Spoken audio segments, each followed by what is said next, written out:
48페이지에 있는 본베이 O형에 대해 한번 풀이를 해보겠습니다.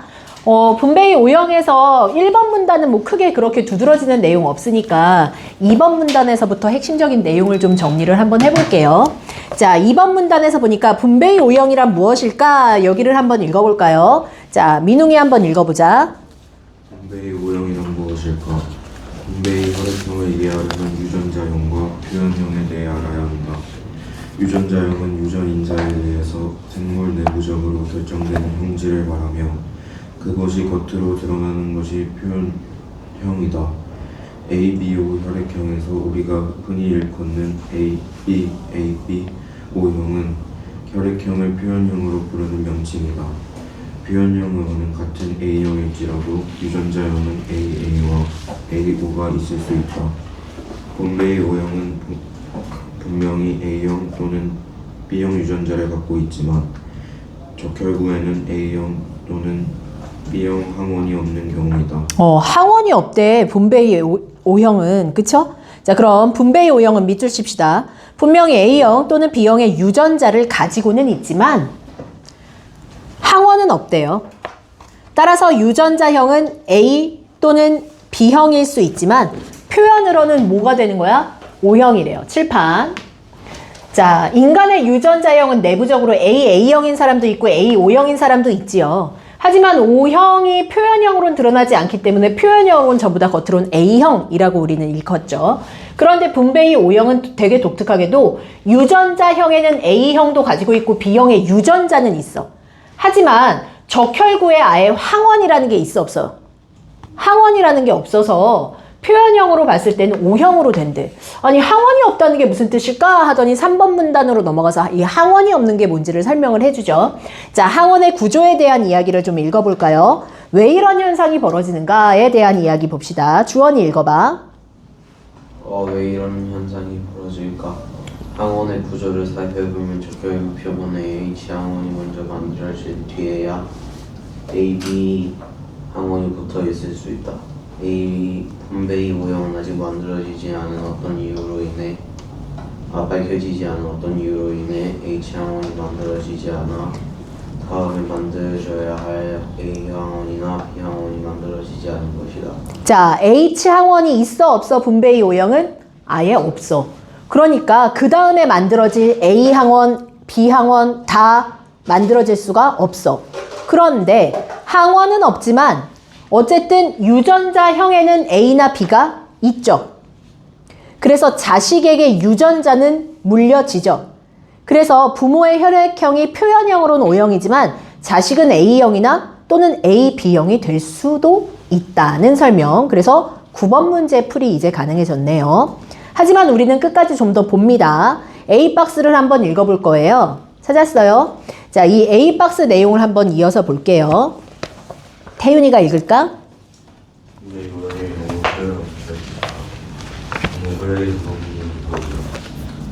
혈액을 가만히 두면 혈과 혈청으로 나누어진 뒤 혈구는 적혈과 백혈구 같은 재생물이고 혈청은 맑은 노란색 액체이다. 혈구는 항원 응지원으로 혈청은 항체의 응지소로 작용해서 혈에 적합하지 않은 피를 받게 된다. 되면 혈과 혈청이 한 덩어리가 되어 부어지게 된다. A형 적혈구에는 A 항원이, B형 적혈구에는 B 항원이, 그리고 AB형 적혈구에는 AB 항원이 모두 있으며 O형 적혈구에는 AB 항원이 모두 없다. 한편 A형 혈청과 B형 혈청에는 각각 안티-B 형체와 안티-B 형체가 있고 A형 혈청은 안티-B 형체와 안티-B 형체를 모두 가지지 않으며 O형의 경우 안티-A 형체와 안티-B 형체를 모두 가진다. 야, 그러면 지금 얘네가 안티가 있다는 걸 보면 A는 B 안티지. 그럼 B형한테 수혈 받아 못 받아? 못 받는다는 뜻. B형은 A 안티 항체 가지고 있지. 그럼 뭔 못 받아? B는 못 받는 듯. 그 다음 A랑 B는 둘 다 안티 항체가 없대지. 그러니까 AB형은 A한테 받아도 되고 B형한테 받아도 되고 O형한테 받아도 돼. 여기에서 지금 O형 항체가 없다는 거 없잖아. 그지? 그 다음에 O형은 어때요? 안티 A도 가지고 있고 안티 B도 가지고 있어요. 그럼 A형한테 수혈 받지? 못해. B형한테 수혈 받지? 못해. 그럼 얘는 누구한테만 받는 거야? O형한테만 받는 거야. 자, 그런데 본베이 O형은 그럼 누구한테 받는가? 계속 이어서 읽어줘. ABO 혈액형끼리 수혈을 할 때 A형과 안티 항체가 만나거나 A 항원과 안티 B 형체가 만나면 항원과 항체가 서로 공격을 부어주게 분배의 오형의 경우 A, B, H 항원이 없고도 안티 B, 안티 H 항체를 가진다. 따라서 분배의 오형은 가이다. 야, 안티 A에 안티 B만 있었으면 A형한테 혈액 못 받고 B형한테 혈액 못 받는 걸로 끝났겠지만 안티 H 항원이 있다는 건 한마디로 모의 혈액도 받을 수 없다는 거야? O형의 혈액도 받을 수 없는 거야. 그러니까 분배의 O형은 누구한테만 수혈을 받을 수밖에? 분배의 O형한테밖에 못 받겠네. 그래서 10번의 답은 4번. 9번 답은 몇 번일까요? 적절하지 않은 것? 자식의 적혈구에는 H 항원이 만들어진 후 A가 붙겠지. 그러니까 분배의 O형 자식이 A형으로 표현형이 나오는 걸 거잖아. 그러니까 몇 번이 답이냐? 3번이 답이에요. 그 다음 8번 일치하지 않는 것이죠.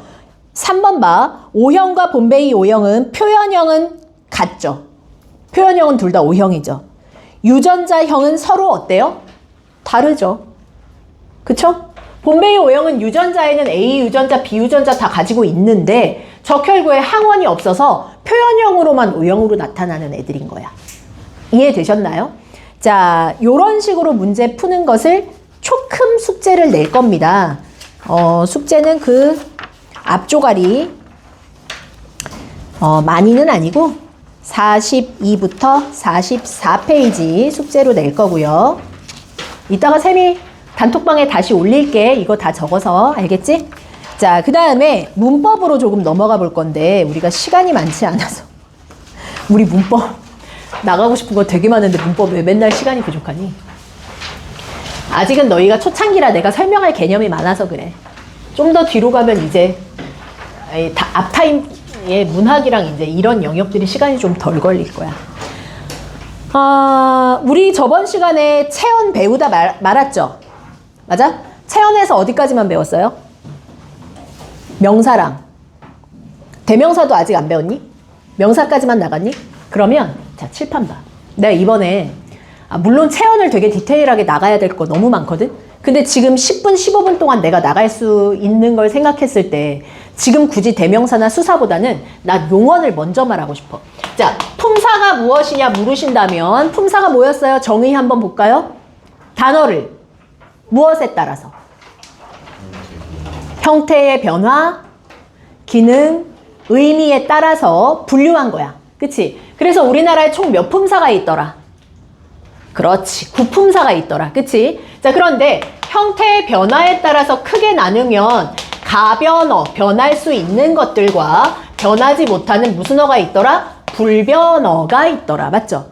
근데 오늘 나는 가변어에 있는 걸 좀 얘기하고 싶어. 가변어에 있는 것을 기능에 따라서 이제 분류를 하다 보면 가변어의 기능을 가만히 보면 먹다, 달리다, 잔다 뭐 이런 애들이 변할 수 있는 애들이잖아. 자, 얘네는 용언이라고 부르는데요. 용언은 대부분 어떤 기능을 하냐면 문장에서 서술어의 역할을 합니다. 그죠? 자, 그 다음에 야, 용언은 변해 안 변해? 가변어니까 변하지. 그치? 그런데 용언이 변하는 걸 우리는 뭐 한다고 할 거냐 하면 활용한다 라고 할 거야. 용언은 활용이 가능하다 안 하다? 활용이라는 걸 합니다. 그래서 조금 더 디테일하게 나가면 불규칙 활용, 규칙 활용 막 이런 걸 배울 거예요.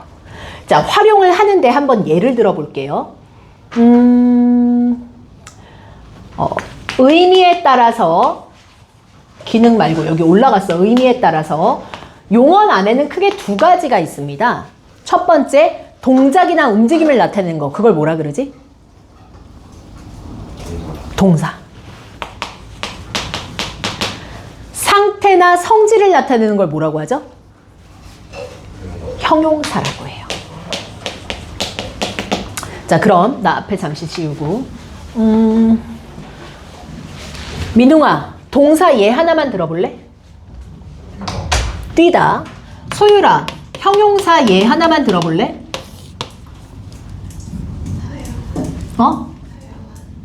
다양한? 다양하다? 뭐라고? 다양한. 그러니까 기본형으로 하면 다양하다를 얘기하는 거지. 근데 이게 좀 애매하네. 틀리지는 않는데 다양하다라고 하면 뭐뭐하다라는 게 기술돼서 품사로 따지면 두 개가 갈라져야 되거든. 맛 있다처럼 맛이 명사고 있다가 형용인 것처럼. 그래서 그거 말고 하나 다른 거 내볼까?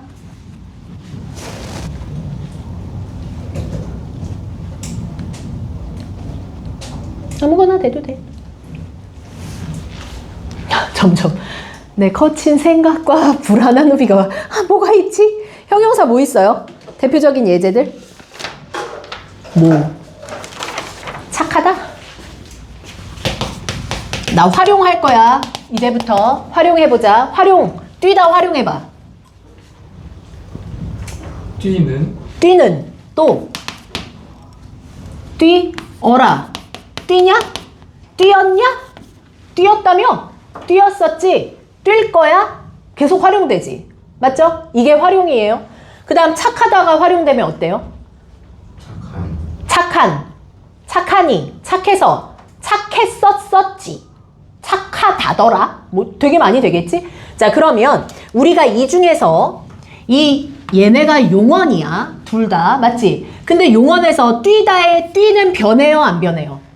변하지 않고 실질적인 의미를 담당하죠. 나머지 다는 어라냐 뭐 얘네는 계속해서 변하죠. 그러면 변하지 않는 이 부분을 우리는 뭐라고 부를 거야? 용언의 어간이라고 부릅니다. 용언의 어간. 얘가 바로 어간이에요. 제일 중요한 아이야. 그치? 그 다음 얘를 뭐라고 부를 거야? 막 활용하게 만드는 애들이거든. 형식적으로 붙어서. 그래서 얘는 어미라고 부를 거야. 어미. 자, 근데 얘는 왜 들고 있는 거야? 뛰다가 다 어간 찾아볼 거예요. 용언의 어간 어디 있어요? 뛰. 용언의 얘가 어간입니다. 그쵸? 그럼 다 얘네는 각각 다 뭔 거예요? 어미예요. 자, 그런데 이 어미를 보니까 얘는 말의 끝을 의미하죠. 그래서 단어에 말에 있다, 끝에 있다 해서 어말어미나 종결어미라고 부르고요. 엇은 어말어미 꼭 앞에 있지. 다 이렇게 할 순 없죠. 그쵸? 그래서 얘는 먼저 선자 써서 어말어미 앞에 있다 해서 어말어미라고 부릅니다. 이해됐어요? 이 개념어를 먼저 알아야지 나중에 문제들 풀든 모의고사 뭐 핵심 문제를 풀든 뭐라도 풀 수 있어요. 이 단어의 뜻 자체를 먼저 알아두세요. 자, 그럼 이렇게 변하는 애들을 뭐라고 부른다고요? 어미요. 그치? 그런데 어말어미도 있고 선어말어미도 있고 이런 어미도 있어요.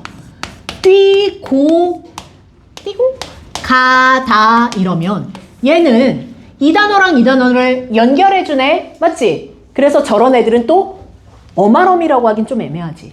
연결어미라고도 부르고요. 어떤 경우에는 이 뛰다가 잘 뛰는 현우가 운동했었니? 맞나? 아니요? 우리 반인지 일요일 반인지 누가 운동 축구하던 친구 너 아니냐? 아니야? 뛰는 현우 했어. 그럼 뛰다가 지금 현우 꾸며주게 됐잖아. 그치? 마치 뛰다가 동사가 아니라 꾸며주는 역할을 하는 애처럼 품사가 바뀐 것처럼 보여주는 이 개념까지는 사실 몰라도 되지만 어렵지만 말만 해줄게. 요런 녀석을 우리는 어미 중에서 품사가 바뀐 것처럼 보인다 해서 전성어미라고도 부릅니다. 전성어미. 자, 근데 우리는 당장 오늘은 나는 너희가 어말어미, 선어말어미, 얘가 어미, 얘는 어간 이것만 잘 알아도 3월 모평이든 아니면 고등학교 1학년 내신에선 좀 힘있게 공부할 수 있어. 일단. 알겠어? 자, 그러면 동사를 한번 봅시다. 그럼 선생님 동사랑 형용사를 가르는 기준은 뭐예요? 의미상 되게 헷갈릴 수 있어. 야, 키가 크다가 품사가 뭐야? 키가 크다. 나 지금 키가 커. 크다. 상태 아니야? 나의 상태와 성질이 키가 큰 사람이야. 그지? 그럼 이땐 형용사지. 근데 민웅이는 매일 키가 큰다 하면 뭐야? 품사가? 큰다는? 동사잖아. 어이씨, 이거 뭐야? 똑같은 단어인데 왜 품사가 달라?